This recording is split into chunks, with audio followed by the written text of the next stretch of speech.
Katrina blasted into New Orleans, the most powerful hurricane the Crescent City has seen in modern history.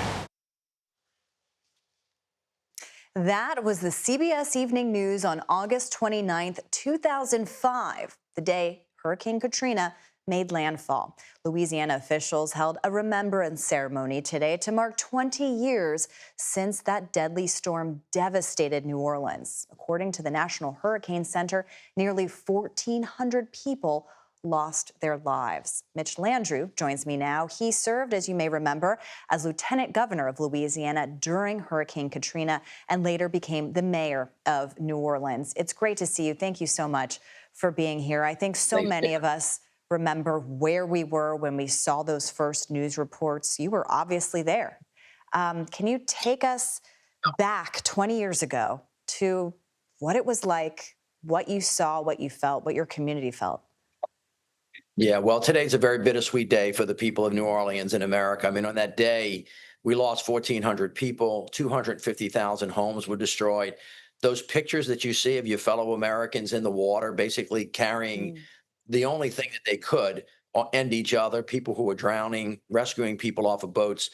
It was a horrific situation. And whatever your imagination conjures up, just multiply it times 100 because it's really hard to fathom. But, after the floods came in, what also happened was a flood of people from across America came in to help us. And we saw neighbor helping neighbor, picking each other up. We rebuilt that city from the ground up with the help of our fellow Americans. And so as sad as we are to remember the lost lives, and there are actually 50 people that are still unclaimed, if you can believe that, we're also very thankful. And the people of New Orleans, as you know, are very resilient and tough, basically kept walking and rebuilt that city one brick at a time.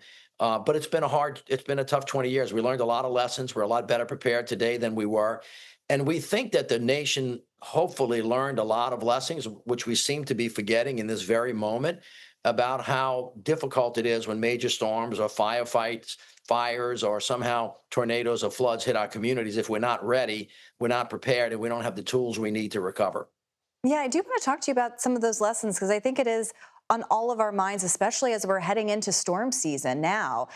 What are some of those lessons that can be taken away in your experience and should be applied?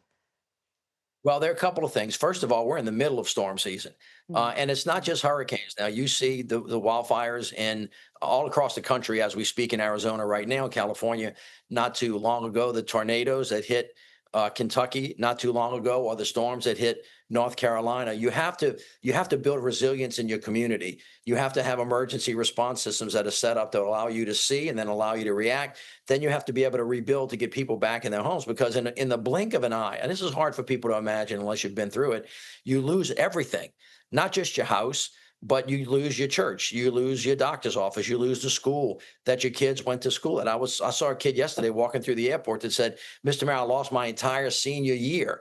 I mean, catastrophic consequences from the things that we're having, lots of pain. But at the same time, I have to just say that there are always these amazing human beings that I just call angels among us that come out of nowhere and start lifting each other up and remind us that we're all in the same boat together. And that when we pull together, no matter how bad it is, we can find a way forward. And that is really maybe the most important lesson. It's not whether you get hit, it's how you respond to it, and whether you invite other people in or you push them out, and whether you rebuild together or you rebuild, in a way that's not really smart. And so we've just got to keep that in the forefront of our mind as we move into difficult times, whether it's man-made or whether it's a natural disaster.